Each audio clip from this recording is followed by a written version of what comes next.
You guys, it's time to show off your factories. No, I don't want to wait to go on YouTube and watch a beautiful documentary. Show them off right here on TikTok. Let the world see. Okay? I had a lot of requests. Do Hermes next. And that's why we're here in the Highland Park Mall in Italy.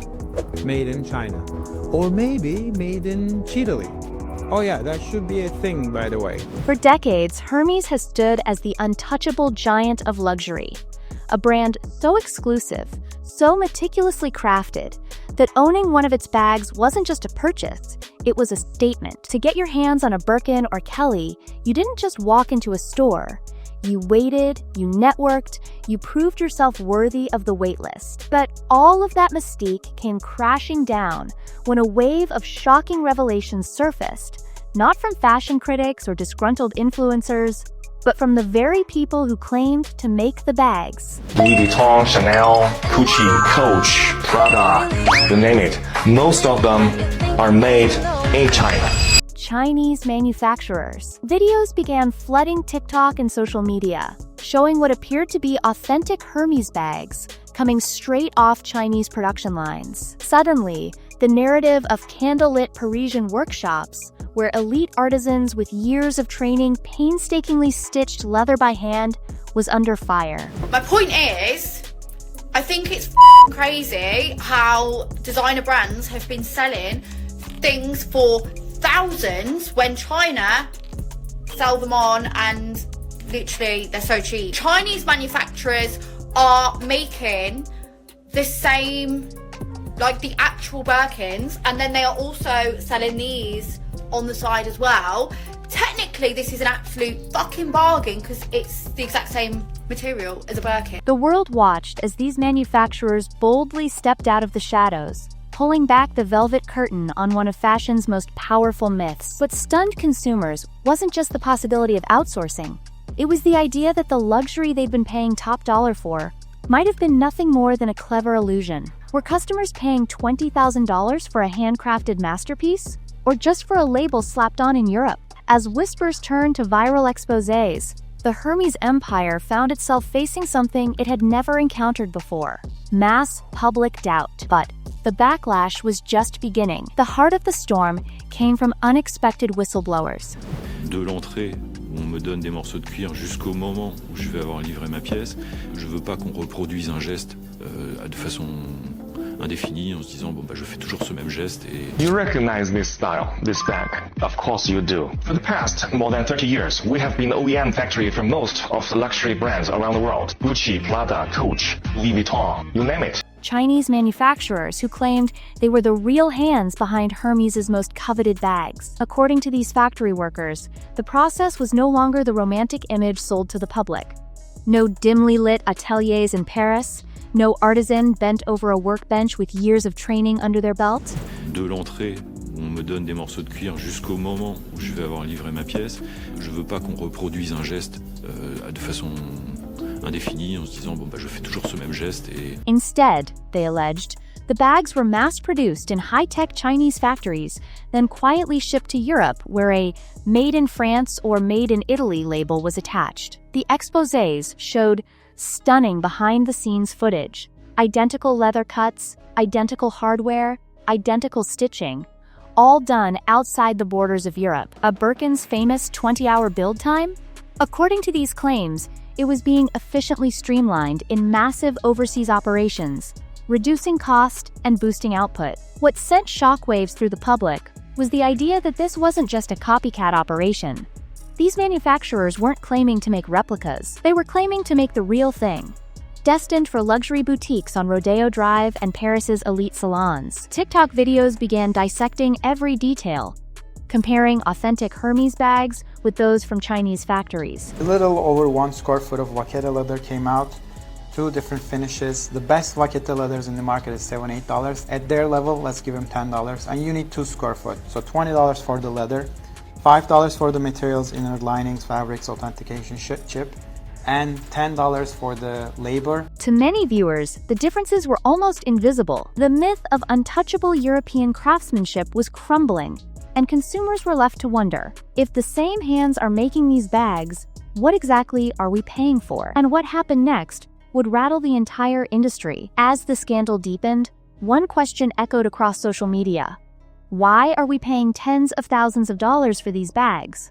The numbers were jaw-dropping. According to the manufacturers, the cost to produce a Birkin or Kelly was around $600.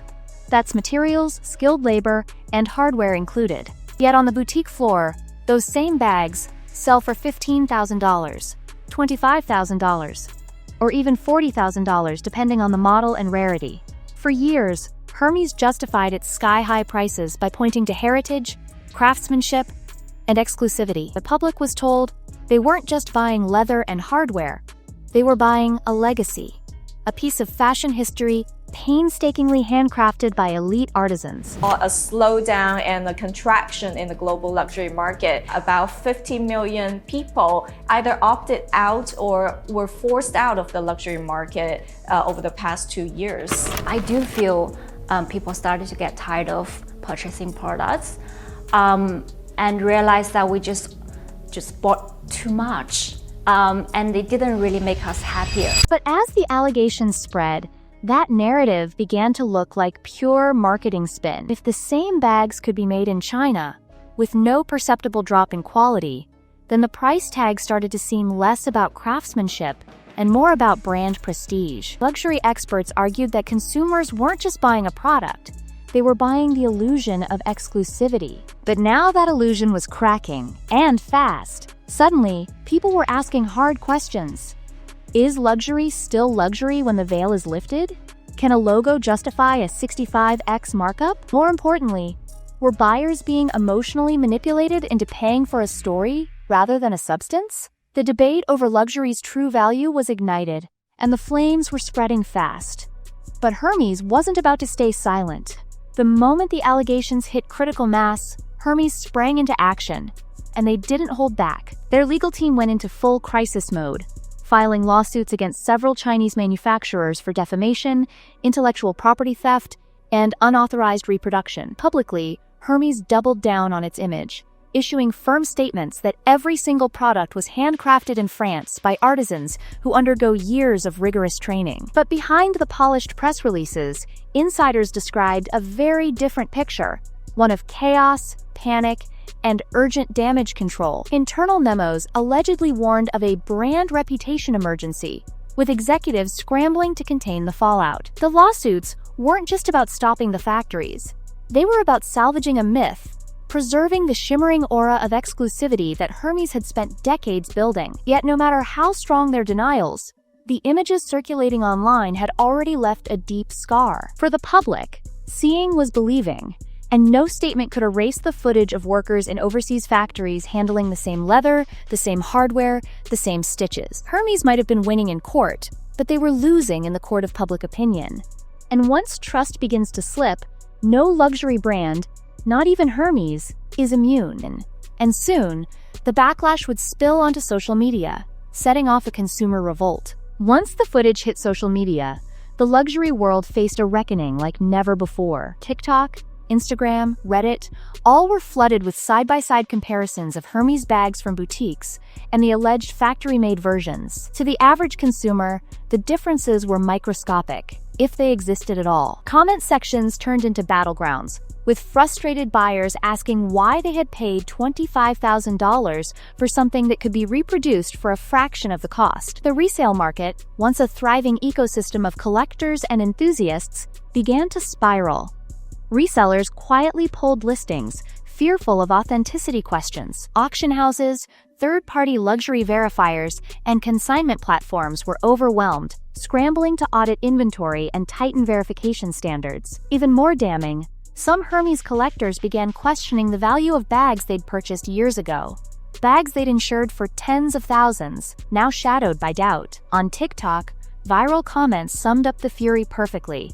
"I didn't buy a bag, I bought a delusion." Former fans roasted Hermes and its defenders, accusing them of falling for an elitist fantasy and participating in what many now called a luxury Ponzi scheme. It wasn't just a PR nightmare, it was a credibility meltdown. And as Hermes struggled to control the narrative, a new, even more dangerous wave began. scrutiny across the entire luxury industry, and Hermes wasn't the only brand about to face the heat. As the Hermes scandal exploded, the fallout rippled across the entire luxury fashion industry. Suddenly, whispers and suspicions that had long hovered in the background turned into a full-blown investigation by the public. Prada was next in the spotlight, with posts emerging that claimed some of its handbags were stitched in the same Chinese factories, then shipped to Europe for a final label that allowed them to legally say, "Made in Italy." Louis Vuitton wasn't spared either. Old exposés resurfaced, alleging that some of their signature monogram pieces were actually assembled in Spain and the United States. Yet they carried the prestige and inflated price tags of European-made luxury. Even Chanel's silence became deafening, as consumers online began wondering what might be hiding behind their meticulously curated image. The most devastating blow came when some factory insiders claimed they'd worked on products from multiple top-tier brands. The same materials, same construction lines, different logos. Let that sink in. The public began to realize that many luxury brands weren't necessarily selling superior quality. They were selling superior stories.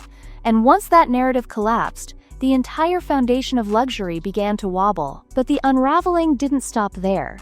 It was reshaping how people saw Made in China itself. For decades, Made in China carried a stigma, a shorthand for cheap, low-quality goods. But this scandal forced consumers to rethink everything they thought they knew. The factories at the center of the Hermes controversy weren't dimly lit sweatshops.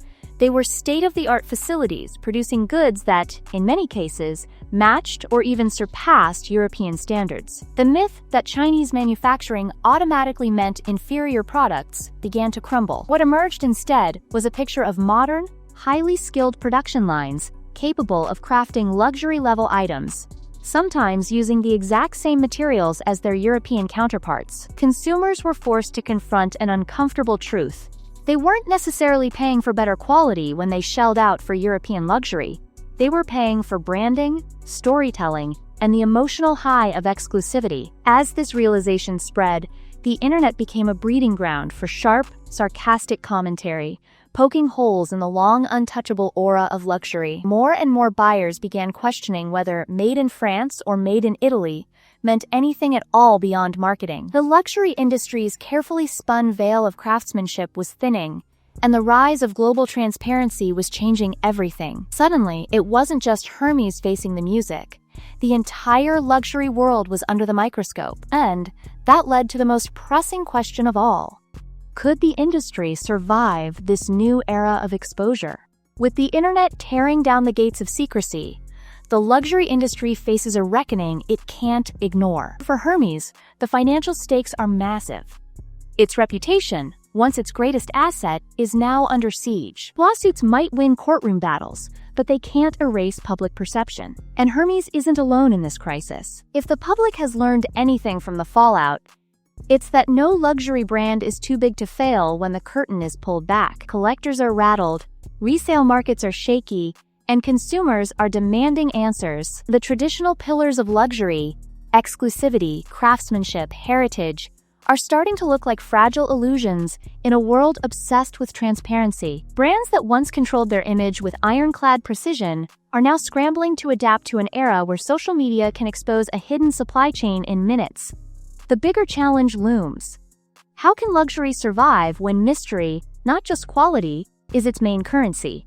Without the romance of the artisan's touch or the glow of European prestige, will consumers still line up to pay 5 or even 10 times the real cost of production? The industry's veil has been lifted, and the shockwaves are only beginning.